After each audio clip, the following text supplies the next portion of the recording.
Hello, my name is Christine and I'm a resident here of Chagdud Rinpoche's center in south of Brazil, Rio Grande do Sul, in Chagdud Gonpa, Khadro Ling. And I would like to tell a short story about my experience with Chagdud Rinpoche's legacy, the building of the Zangdog Palri temple, and the support that we received and I personally received from Zangdog Rinpoche and the Khyentse Foundation. So it's now more than 20 years ago that Zangdog Rinpoche came to Khadro Ling, and he called me and he said he would send a Bhutanese yogi and consecration master the next year, and that he asked me to assist and work together with him in the consecration and the preparation of that Zangdog Palri temple.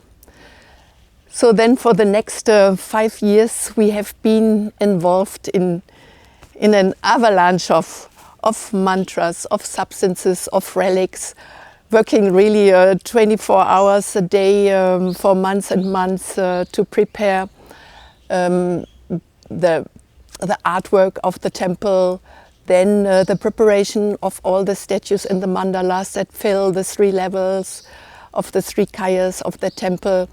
And then the part that was most hidden, it is a part of filling all these statues. Normally you look at the temple and you admire the artwork and you think, oh wonderful, these mandalas and all these statues.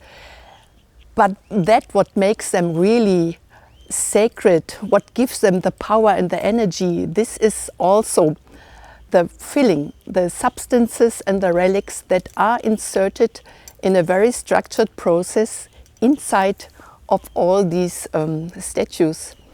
And of course, in the Tibetan tradition, there is this huge topic and this big area of the Lama's activity, the consecrating of the statues, of the stupas, of the whole temple.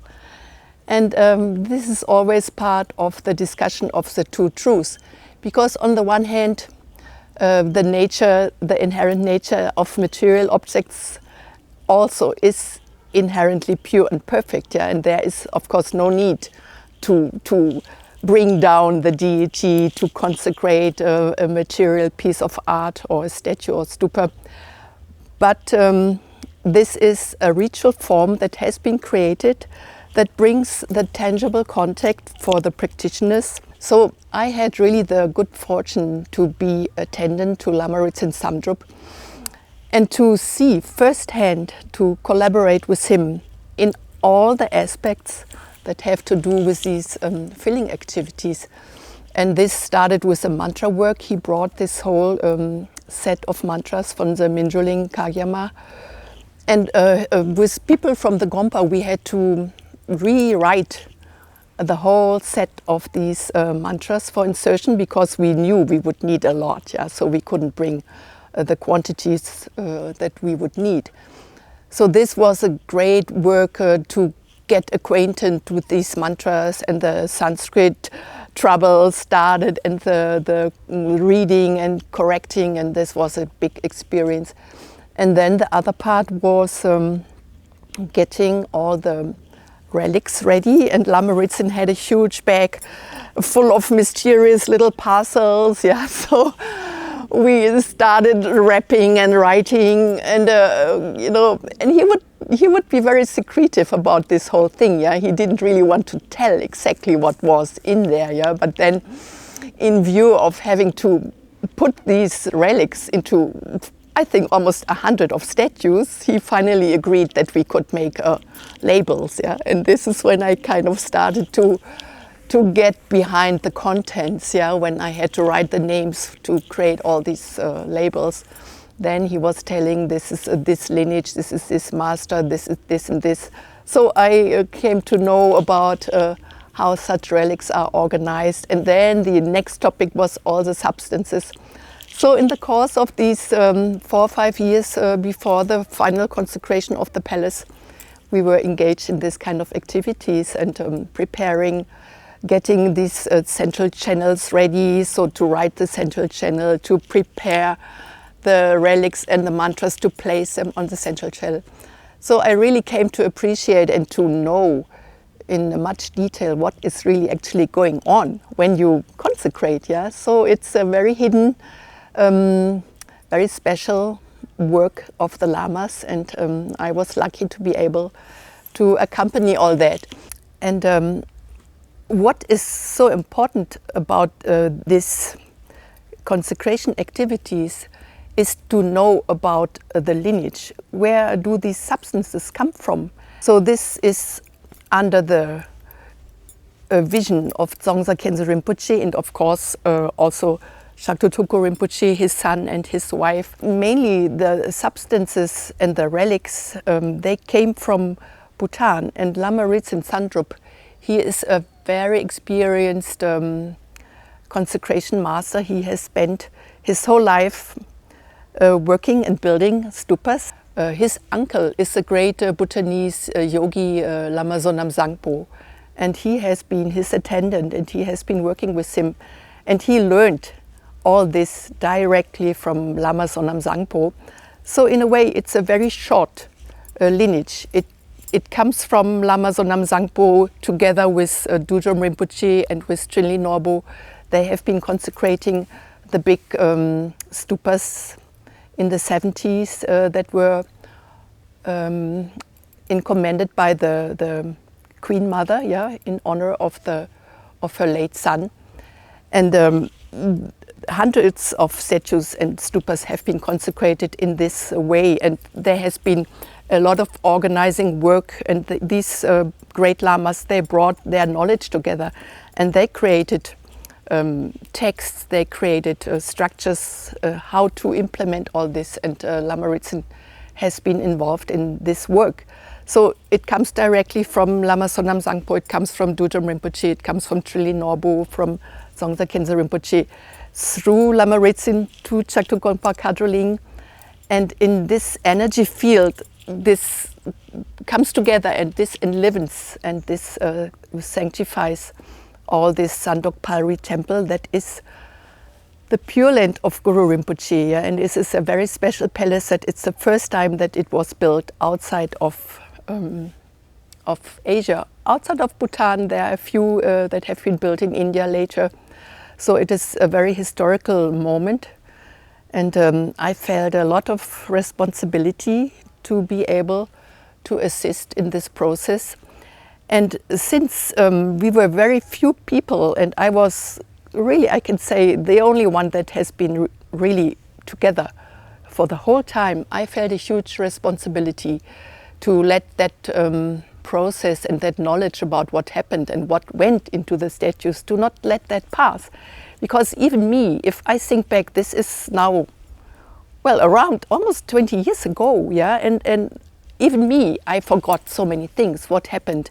And the people come and they saying, oh, how nice, yeah, but even people in our Gonpa, they don't know what was done, how it was done. So somehow it came up in the process that I started to really document. I wrote down every single thing, I wrote down all the names of the relics, I checked on the substances.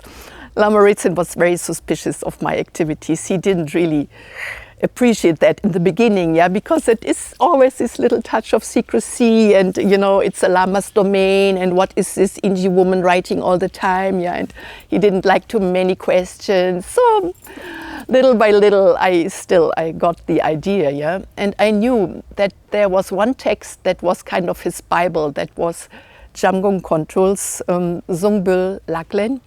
This is a very concise, a very dense text of 25 pecha folios, and this was something that he has been checking all the time, yeah, and I already got that idea. I should really study that text and know what is written in that text. Okay, then we finished this whole consecration, and of course we had this huge ceremony. We had from Theravada Lingpa from Mindruling Monastery,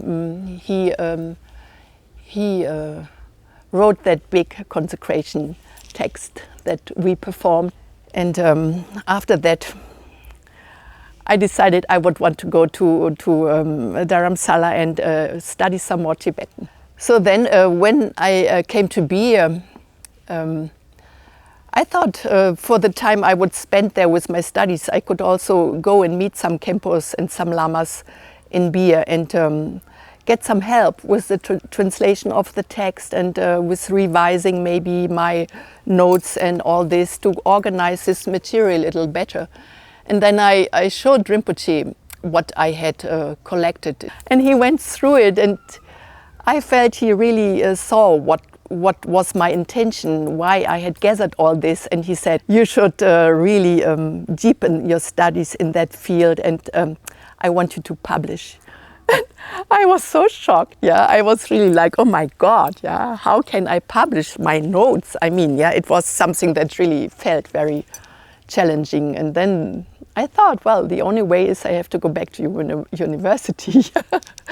I have an MA from the 80s, yeah, so I haven't been in university for the last 30 years, yeah. But still, I thought I should go and study in a university in Germany, go back to Germany and try to accomplish this in the context of a PhD, but I had no idea what I was getting myself into. I think it's always better in the beginning not to know what is going to happen, yeah, so you start. The Khyentse Foundation was important, yeah. It was, on the one hand, it was of course Chagdud Tuku's wish that we built the temple. And then it was the consecration, but it was very clearly also the wish of Dzongsa Khyentse Rinpoche that I should work on that material, yeah, because I think he saw the importance that there is a register of a ritual process that is very unique. And in Buddhism, this is something I noticed also in my studies. There is so much emphasis on philosophy, on Madhyamaka, on all these literary studies, very important, of course, yeah, of philosophy and all this. And there is very little still written about what actually are these consecration activities. There is little material about substances, about relics. It's all somewhere in the tantras you find these things, yeah, or it's the domain of the Lama. And the problem is that in the moment when you bring this knowledge and this ritual to the West, I think one of my main motivations was that we should be empowered, that we should have the knowledge to be able to implement this kind of ritual also consciously ourselves. Because if you read all these stories, I mean, it's so fascinating to have testimonies. What happened when the Indian Mahasiddhas, when they came to Tibet, what happened when they brought the knowledge, what happened when they built the first monastery of Samye, the old temples. There are all these reports, and it was a back and forth, and the Indian Mahasiddhas were coming with their substance, with the relics, with the stories, with the practices from India, and they implemented all this in Tibet, yeah. And I mean, 1,000 years later, the same thing is happening to us. We have now the Tibetan and Bhutanese lamas coming from India. They travel all the way to Brazil, and Chagdud Tuku Rinpoche, he came to Brazil, and this is being implemented in the West. But if we only rely on, you know, sitting there and saying, oh, let the lamas come and do everything, and then they go, and then we don't even know what they did, yeah, and we don't even remember what happened because we just have a casual look, then I think this is not going to establish the Dharma, and this is not empowering us to be real lineage holders ourselves and to be conscious about what are these rituals. And the thing about ritual, if you transfer to a different context, then people are very prone to say, oh my God, this is not necessary, and oh, this step, why do we need this? Oh, let's make it shorter. And they start cutting parts of the liturgy, or they say, oh, we don't need all this stuff inside. So that was really something I felt very responsible about. Yeah? So when I set out to study, I very quickly came to the point that I thought, okay, it's not just translating Control's text, but it's making the broader picture. Where do the substances come from? Where what is there written about the relics, or what does the Buddha say about stupas? What does the Buddha say about his relics inside the stupas? What is said in the sutras and in the Dharani sutras mainly about the importance of consecrating stupas, the importance of consecrating and filling statues. So they are really very important old texts, yeah, especially the Dzogchen Dena.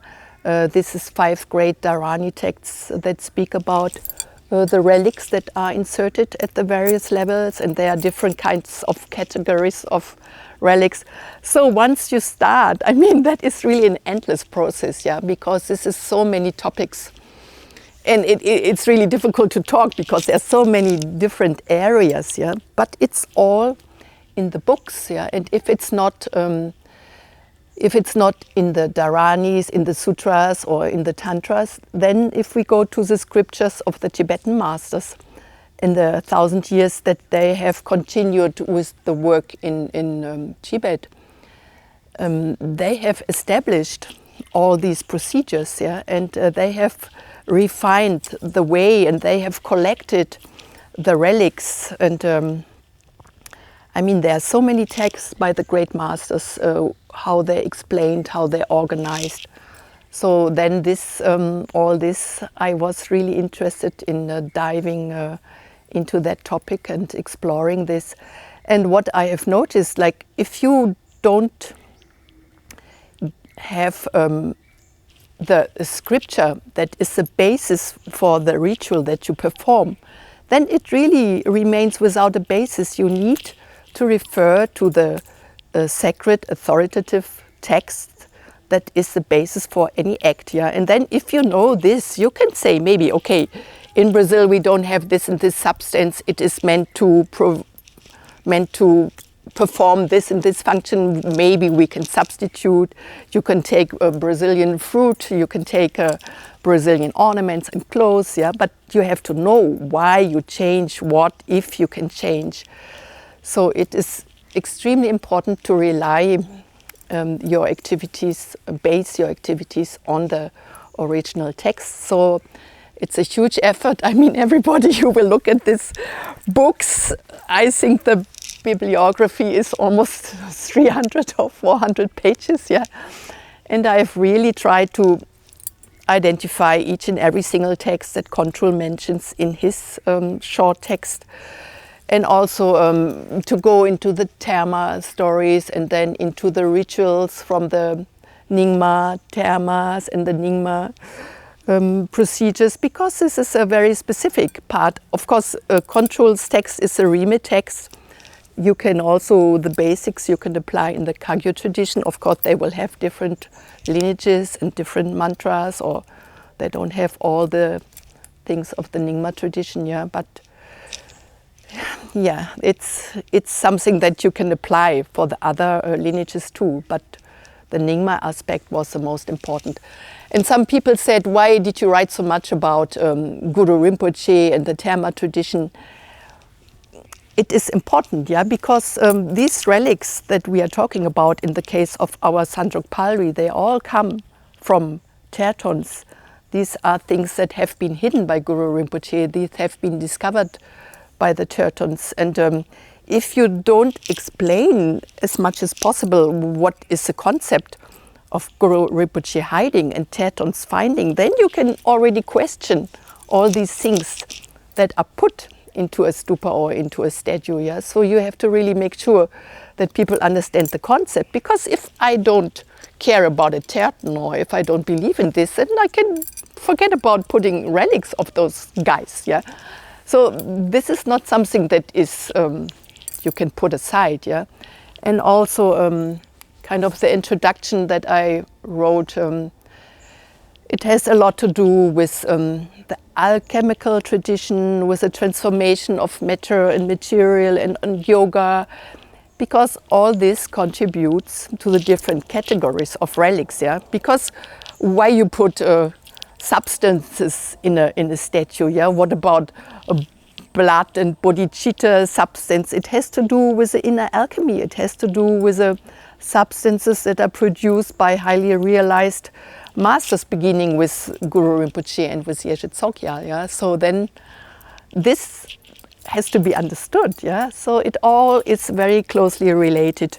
And also, if you see how the actual insertion takes place, it is a hierarchical level. Like on the top of the stupa and on the top of the statue, you will put the highest teaching. So if I'm not explaining that in the Nyingma tradition, the highest teachings come from the Ati Yoga, that these are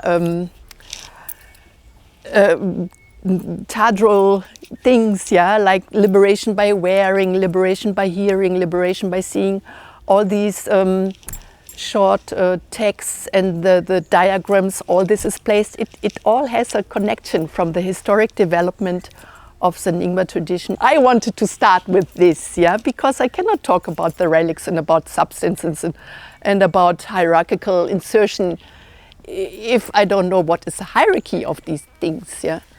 So then, of course, I also wrote about the hierarchical structure of the 9 yanas of the teachings of the Buddha and of the Nyingma tradition.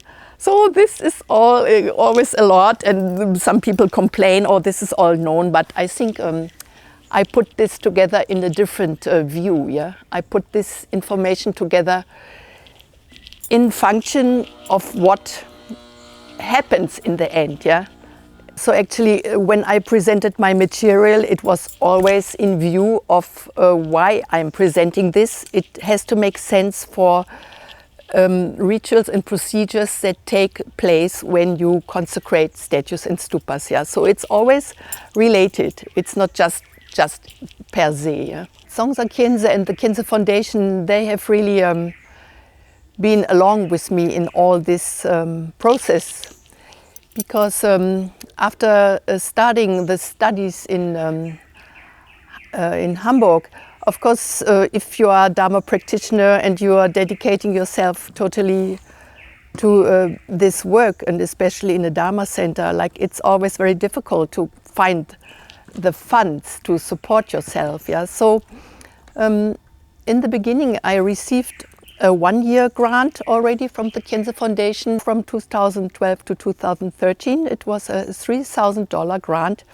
And I was very lucky because this came in a moment. I received this like in the middle of the year of 2012. And then that made it possible for me to attend the transmissions that Zangdog Khyentse Rinpoche gave that year in Bier, the Damnak Tse.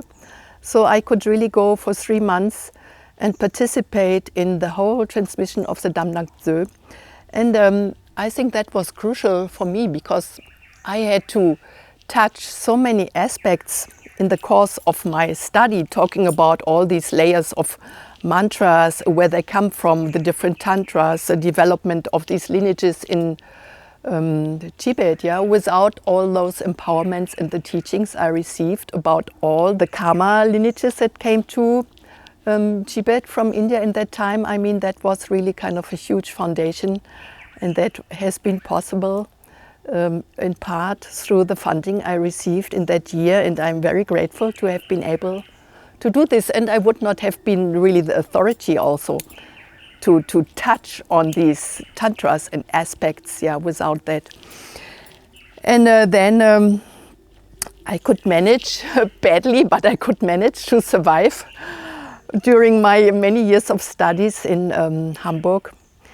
And the only problem was being a German and not a native speaker, and kind of being in a very solitary enterprise with not too many people having the time to look at what I was writing.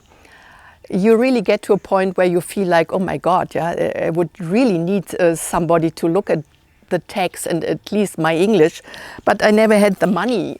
But then when it came to the point that I really had to submit even that I could kind of manage myself, yeah. But then at the point of getting the work ready for publication, I was really terrified, yeah, because never I had the chance to give this to anybody. And I submitted the thesis in May 2021, and then it took 2 years for my professors to go through these, at that time, 9 volumes. So in these 2 years that I was waiting, I applied for the Ashoka grant, because it was impossible for me to have that security to be able to publish this finally if I would not have a copy editor. And the university they publish in India, and they ask for a copy, a camera-ready copy. That means I have to submit a text that is just being photographed, and then this is printed, yeah? So there is nobody that will do a formatting, there's nobody that will look at your text again. This is submitted and then it's printed, and I was really horrified. And I'm sure there's still lots of things I will find out later, and I will keep being horrified. But at least I received the Ashoka grant, and I'm immensely grateful, because this is very generous. Because in view of the more than the 3,000 pages, everybody can imagine it was quite a considerable amount that I received from the Cancer Foundation, and I could pay 3 copy editors. It was difficult even for the copy editors to stay on the project and to keep reading, so I had to change. And also I'm grateful to the foundation, they were flexible. I could present the problem, they always supported me, and that was really crucial. I also have to appreciate highly the Cancer Foundation is supporting the Department of Indian and Tibetan Studies in the University of Hamburg, and they pay part for the publication costs, because one thing is the copy editing, and then you have the costs for the publication. And none of this I would be able to pay by myself, not at all. Yeah. So also the Cancer Foundation has been sponsoring parts of the costs for the final printing of these volumes. And this is going to be online as an e-book, so free of charge. Everybody can access this material. And this is the big purpose, you know. It's not written to be kept in a closet, yeah. It's meant to be a manual for the Dharma centers that want to implement these kind of sacred structures, building temples, having stupas, having statues. And it includes the translations of the Dzogchen Dena, that are the sutras that talk about the importance. So it's a whole teaching process that is involved with these books. The lamas, they can read the Dharanis, they can instruct on the words of the Buddha, what the Buddha said about building these temples. They can reflect on the categories of relics and the history. So it is wonderful that this is not just a bound book, because this of course would be expensive again. So it is available on PDF online. So it's a huge support, and this is really my greatest gratitude to Chagdud Rinpoche, to Dzongsa Khyentse Rinpoche, to Lama Rinchen Sandrup. He taught me all this, yeah, and to the Cancer Foundation. And the Cancer Foundation, this is what I want to say, yeah, they rely on the support of the donors.